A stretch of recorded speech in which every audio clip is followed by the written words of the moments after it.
দই বড়া বর্তমানে খুব সাধারণ এবং জনপ্রিয় একটি রেসিপি, কিন্তু ঠিকঠাক মতো ট্রিক্স অ্যান্ড টিপস ফলো না করলে এই সাধারণ রেসিপিটাও খুব সুন্দরভাবে করা যায় না, আর সেই মজার স্বাদটাও আসে না। আসসালামু আলাইকুম সবাইকে, রান্নাবান্না এবং আমি চ্যানেল থেকে আজ আপনাদের সাথে আমি শেয়ার করব খুব পারফেক্টলি ঠিকঠাক মতো কীভাবে রেস্টুরেন্ট থেকে মজার এবং দেখতে আকর্ষণীয় দই বড়া বানাবো সেই রেসিপি। এই জন্য আমি প্রথমে নিয়ে নিয়েছি 1 কাপ পরিমাণে মাসকলাইর ডাল। মাসকলাইর ডালটা ওভারনাইট ভিজিয়ে আমি সকালে নিয়ে নিয়েছি। এটাকে আমি এখন ব্লেন্ড করে নিব। ব্লেন্ড করার জন্য 2টা কাঁচামরিচ এবং ধনিয়া পাতা দিয়ে দিয়েছি, যাতে করে মাসকলাইর ডালের কোনো ফ্লেভারই এটার মধ্যে অ্যাড না হয়। তো ডালটা আমার ব্লেন্ড করা হয়ে গিয়েছে, এরপর আমি ফেটিয়ে নিব। এটা এক পাশেই নিয়ে ফেটাবেন, যাতে করে এদিক ওদিক করা যাবে না, একই সাইডে আমরা ভালো করে নিয়ে ফেটিয়ে নিব। কিছুক্ষণ পরে দেখবেন এটা খুব ফ্লাপি হয়ে গিয়েছে। যখন ফ্লাফি হয়ে যাবে তখন আমি এটা টেস্ট করে নিলাম।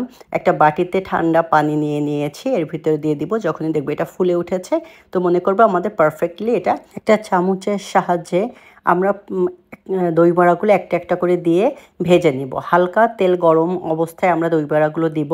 দই বড়াগুলো দেওয়া হয়ে গেলে তখন জালটা মিডিয়াম লো আছে বাড়িয়ে দিব, এবং দেখবেন একাই এটা একেবারে ফ্লাপি এবং ফুলে উঠবে।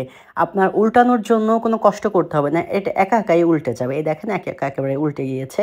তো আমার চামচও ব্যবহার করতে হয়নি। তো একটা একটা করে এভাবে আমি দই বড়াগুলো খুব সাবধানে একটু একটু করে ভেজে নিলাম। কতটা গোল এবং পারফেক্ট দই বড়া হয়েছে দেখেন। আমি সবগুলো দই বড়া ভেজে নিয়েছি, এবং এই অবস্থায় আপনারা সারা মাসের জন্য সংরক্ষণও করতে পারবেন ফ্রিজে রেখে। আমি যেমন সারা মাসেরটা একসাথে রেডি করে নিয়েছি, আমি ডিপ ফ্রিজে রেখে দিব। যখন আমি এটা দইয়ের মধ্যে ভিজাবো তখন বের করে নর্মাল টেম্পারেচারে ভেজাতে পারি আমি।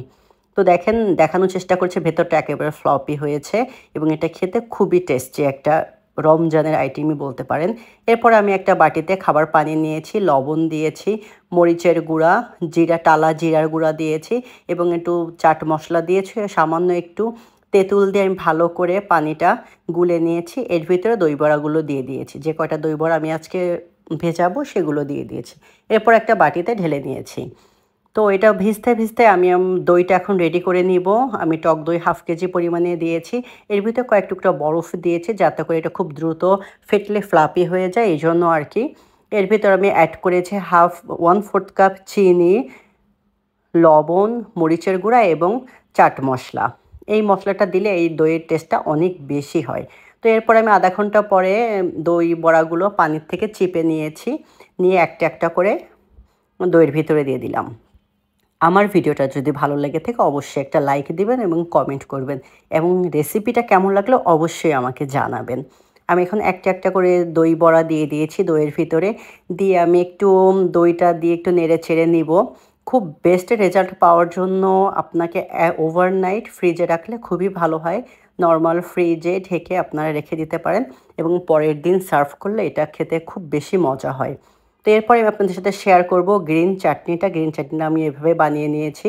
2 কোয়া রসুন, 2টা কাঁচামরিচ, 2 টেবিল চামচ নারকেল, সামান্য চিনি, লবণ দিয়ে আমি ধনিয়া পাতা দিয়ে ব্লেন্ড করে নিয়েছি। এই যে তৈরি হয়ে গিয়েছে আমার গ্রিন সসটা। এরপর আমি একটা বিট নিয়ে নিয়েছি, এগুলো জাস্ট শুধু ডেকোরেশনের জন্য। আপনারা চাইলে স্কিপ করতে পারেন।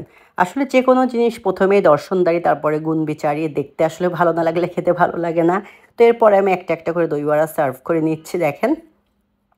প্রথমে দই বড়াটা নিয়ে নিয়েছি, এর উপরে একটু দই দিয়ে দিলাম। আমি গ্রিন চাটনিটা দিয়ে দিয়েছি। এইগুলো আসলে দেখতে ভালো লাগে, এবং এটা আপনার দই বড়ার টেস্টটাকে অনেক বেশি বাড়িয়ে দেয়। এরপর আমি দিয়ে দিয়েছি তেঁতুলের সস। তেঁতুলের সসের রেসিপিটা আমার চ্যানেলেই দেওয়া আছে, আপনারা চাইলে একবার দেখে নিতে পারেন। আমিও ডেসক্রিপশন বক্সে লিঙ্কটা দিয়ে দিব।